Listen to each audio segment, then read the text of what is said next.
Kasi, meron naman siya, kasi tawag na ano yan. May size siya. Ito, red at saka green. Ibig sabihin, edible siya. At natural. Na ibig sabihin, pwede sa malunok ng mga kabataan. Safe siya kasi may ganoderma rin. At siyempre, alam naman siguro nyo kung ano ang kulay ng laman nito. Light brown. Yan.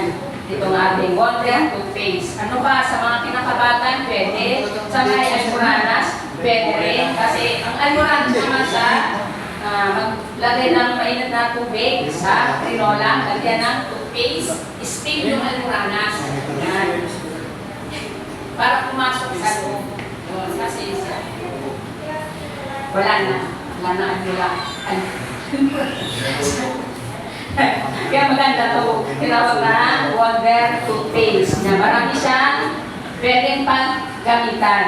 Yan. Baka may nakalimutan pa ako na ito sa toothpaste. Wala na. Ayan.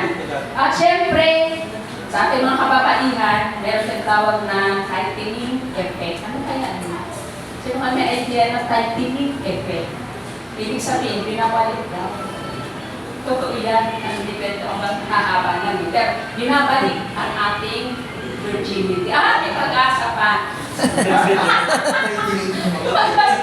Kaya si Mister, sino ang Mister dito na nasa ibang bansa? Naku, may idea na. Kasi, si Mister, Baka ba dagdagan?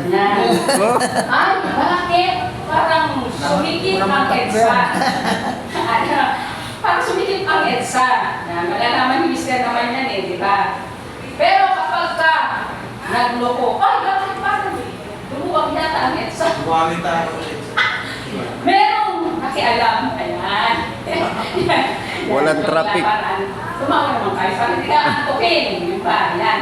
Ibig sabihin, marami siyang gamit. Pero toothpaste siya. Yan. Sa mga kabataan, bawa, sinakita na ang ngipin. Ngipin. Yung gums. Yung ngipin nga. Yan. Pwede rin ito. Yung toothbrush lang. Mawawala yung pananakit ng ngipin. Ang ating mga babies. Yan. Ito, Wonder toothpaste.